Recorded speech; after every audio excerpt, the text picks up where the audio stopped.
As an Australian Open player, this is your constant reminder of why you're here. And it's hard to avoid. The Walk of Champions. Of the 256 players in the opening round next week, just 5 have managed to put their names up in lights in this famed walkway. And the challenge to join the likes of Andre Agassi, Marat Safin and Serena Williams starts now with the unveiling of the 2023 Australian Open draw, as the best players from right across the globe discover who stands between them and joining the likes of Ash and Rafa in tennis immortality.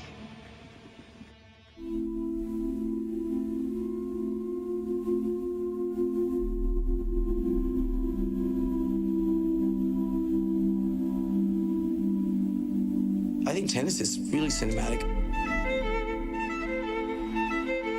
To sit there really and watch extraordinary human beings do something with such precision. Wow, that's as good as it gets.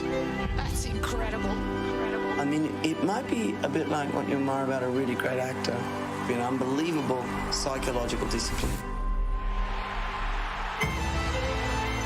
You see it in other sports, but in tennis it's like a kind of tense piano wide. And like a great drama, there was a plot twist and the next thing, it all fell away. That's it. Oh, my goodness. That just pushes those athletes to their absolute extreme. This is a night like no other here in Melbourne. It's just like the most dramatic movie, really. In your life, have you ever seen anything like that? Well, here we go again as the attention of the tennis world turns to the city of Melbourne. After a tough few years, the Victorian capital is absolutely buzzing as fans and, of course, the players arrive as the countdown winds down for the first major of the year. Yes, hello and welcome to our coverage of the Australian Open draw for 2023. I'm James Bracey. Great to have your company as things start to get very, very real now that we can see who plays who in the opening round of the tournament. They're expecting 900,000 fans to file in here over the fortnight of tennis, and I found one. Wally Masseur. Great to see you, Wally. You're right. I'm a fan. I mean, what a place to be. Rod Laver Arena, the backdrop, Garden Square, the beach bar just in front of us. It's pretty special, isn't it? It is, certainly is. And the draw, as I mentioned, it does feel very real. You were there today for the official unveiling. Anything catch your eye? Well, I guess, firstly, James, I felt like this tournament is quite open, both men and women. I think, obviously, Novak and Swiatek are the favourites, but I think there's a lot of players in both men's and women's draw that can cause upsets. So it was kind of interesting to see it play out, and both of the players, the champions of previous champions in Swiatek and Nadal, have really tough matches. Swiatek plays Niemeyer in the first round. That's dangerous. And Nadal plays Jack Draper. If you would like to see that full Australian Open draw as well, just head to the Oz Open website.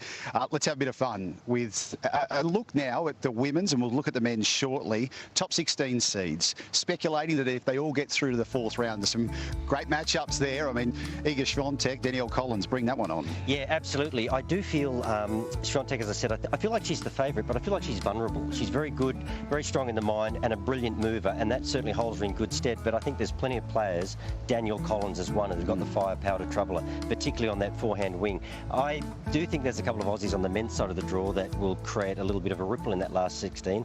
I've got Demon going through into the fourth round, and I've got Nick Kyrgios going through to the fourth round as well. And that's just not my heart, that's my head.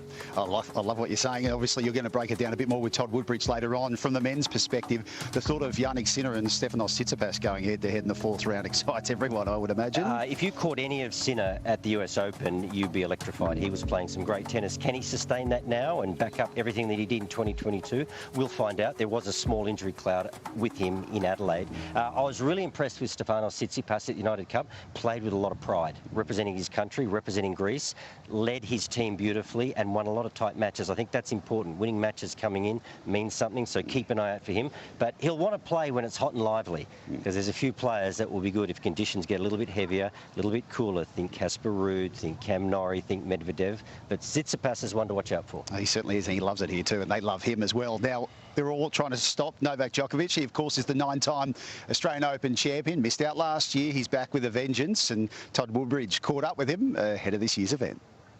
Coming back and playing on Rod Laver Arena, how good is it? to actually be in that arena without any of the other distractions. I felt so great stepping onto Rod Laver last night. It always brings back so many wonderful memories that I've lived on that court.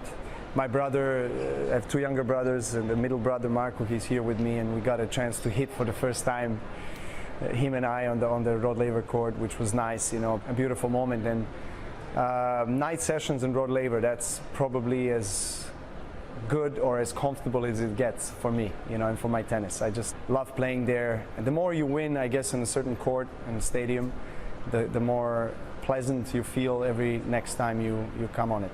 When you think of the Australian Open, what comes to mind for you? Maybe not one particular memory, but just all of it combined. The experience gets better and better each single year. And I've had so much success here in Australian Open, Melbourne Park. One of the ones that stand out there is a win against Nadal in almost 6-hour finals in 2012, the longest Grand Slam finals ever. Then, some of the finals that I had, 2 years ago against Medvedev, one of the best quality tennis matches I've played, and against Nadal in 2019 as well. So, for some reason, not maybe one reason, but a few different reasons, I've played probably the best tennis in my career in this sport. Djokovic, whether he likes it or not, he will be a man with plenty of attention of him, and he'll be hoping that's for the next 2 weeks as he chases number 10 at Melbourne Park. Stay with us here very soon. Wally and Todd have a look at Novak's draw for the Australian Open, but after the break, Alicia Molik runs her eye over the women's, all in readiness for the Australian Open of 2023.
against the Australian Open champion.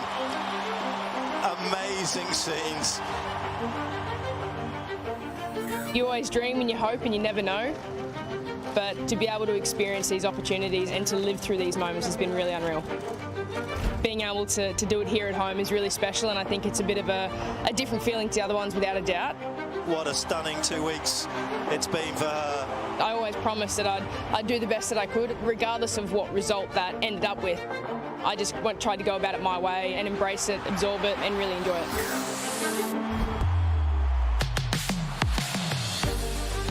I have a little surprise.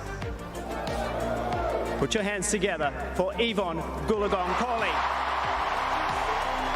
It was incredible. It'd been a long time since I'd seen Yvonne.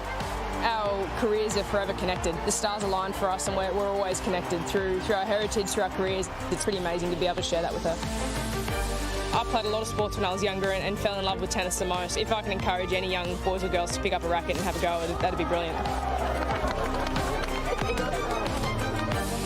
Well, from a local perspective, it doesn't get much better than that. We will miss you, Ash, but couldn't be happier to hear that both you and Gary are expecting. Congratulations to you both. Perhaps now Ash will get more time to come and enjoy what the AO Tennis Club has to offer. This place is somewhere you can come and enjoy as a tennis fan, some cardio or pop tennis. There's a purpose-built court and lots of fun to be had by everyone. This area very much supporting grassroots tennis. Now, with no Ash Barty in the draw, who's looking most likely? Let's break it all down. It's over to Alicia Mollick and Todd Woodbridge. Oh, thank you very much, James. Just to everybody watching, you can now, along the bottom of your screen, there's going to be a ticker with all of the first-round matches. But when you talk about a former #1, Alicia, Iga Swiatek, she took over exactly when Ash left, and boy, did she slip into that slot very comfortably. Yeah, look, Todd, really big shoes to fill, but she's done it with aplomb. Iga Swiatek, no holes in her game. One of the most exceptional movers, I believe, on tour. And really, as I mentioned, no holes. It's so hard for any opponent to find any area that they can really expose. Well, she's had such a powerful game going on and won at Roland Garros and the US Open, and you think, well, you know, the hard court should suit her.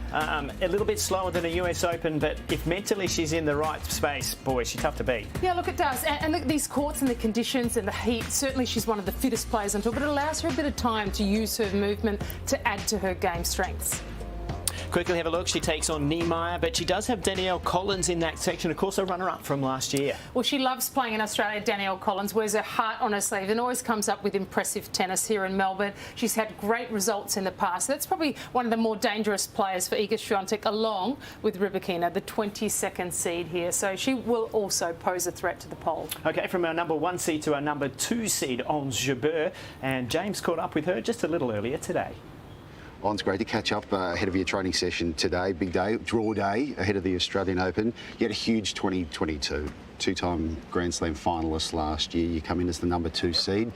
You full of confidence? Yeah, I mean, I'm looking forward to play Australian Open this year. I mean, unfortunately I couldn't play last year, but I've missed playing here, definitely miss everything, the fans, the court. So hopefully the confidence from 2022 will use it to play good here in Australia. You've been a quarterfinalist here before. Do you feel like you're well placed to go even deeper this time around? Yeah, I mean, hopefully that's the point, that's the goal for me. I want to just, enjoy my time here. I have no defending point, which is a good thing, and I'm just going to use again the confidence, and hopefully it's going to be great. What's it like coming in as #2 seed to a Grand Slam? It's a lot of pressure, but I think it's a great pressure for me. But definitely looking forward to play to play my best tennis here. I think your training partner wants you to get out there and have a hit. Thanks, it's great to catch up. Thank you. Well, let's take a look at her draw here, Alicia. She takes on Zidansek in the opening round. But when you have a look at that, do you think if she brings the form that we saw her have to reach a Wimbledon US Open final, she should slip through that one? Although, Todd, there's two mesmerising players for me, Badosa and Jabeur. I am a little worried about Kanepi. She is a bit of a floater. She plays incredible tennis every single Grand Slam, so she most likely poses the biggest threat in that section for Jabeur. OK, let's move on to Paula Badosa next. She is the Spaniard who so far in Australia has played some very good tennis, and she comes up against somebody that you think might give her a tough opening match in McNally. Well, I think if you're looking to get watch a match, first round of the Australian Open, I think that is a popcorn match. And I actually think Cain McNally poses a big threat to Paula Badosa because I think she'll take a lot of time away. She'll be really aggressive. We'll see some serve and volleying. So I think Badosa will be highly uncomfortable. That's going to be a really, really difficult first match. A couple of interesting names in her section as well. We've got Zhang from China in there, 29 seed. You like her? I do. I love Qinwen Zhang, and she's impressive, a newcomer of the year last year, and has a really big forehand. I love her service motion. I think it's going to get bigger. She made, as I mentioned, won a first round here at the Australian Open. She has made a fourth round of a slam. I'm expecting big things from her. I think a little bit like the new Li Na. Okay, well, there's some big statements there. Somebody that I saw last night in Play for Peace that looked very good and comfortable on the court is Coco Gauff, coming off a win in New Zealand. Little interesting section here. If she wins and the former US Open champion gets through, Emma Raducanu, they could play in the second round. I'm excited to watch that match. However, there's no substitute for match practice. Coco Gauff winning Auckland as one of the lead-ups to the Australian Open. Really love her game. She's got absolutely nothing to lose, and one of the young guns here. Okay, well, let's take a look at Jessica Pegula, who played so well in Sydney in the United Cup, leading America to victory there. She takes on Christian in that section there, but boy, I've got to feel like she's one of the real contenders to win this title. She's a real challenger. She's come in with so much confidence and played so well in the early stages. There's no doubt about that. I think Jessica Pegula possesses the temperament to win a slam. I think she's one of that next generation. Pegula, Badosa, they can handle the big stage and they can play big tennis in the big moments. So I really like her chances I've got to say, though, I think she's going to watch out for two in this draw. Krejcikova, former Roland Garros champion, and, of course, Kvitova down here, who's been playing pretty good tennis in the last few months, a two-time Wimbledon champion. So a nice little section of the draw. Plenty of great matchups in the opening rounds and plenty to look forward to as we move through that opening week. As we pass it back to you, James. Thank you very much, Todd and Alicia. Now, stay with us. Still plenty more to come in just a moment. We're going to sub Alicia out and bring Wally in as we take a look at the men's draw. Novak, can he make it 10 of the best here at Melbourne Park? For the first time, Novak Djokovic is a Grand Slam champion. For the second time, Novak Djokovic. For the third time, that was simply extraordinary. He collects it for the fourth time. He loves this place. Djokovic wins again. It's a record-tying 6th Australian Open title for the Serb. And he enters the record books with a historic 7th Australian Open title. The Djokovic dynasty down under is still intact. It's an 8th Australian Open. Nirvana for Novak is 9 Australian Open titles. Majestic in Melbourne again.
What a moment for Rafa, 13 years between his 2 Australian Open titles.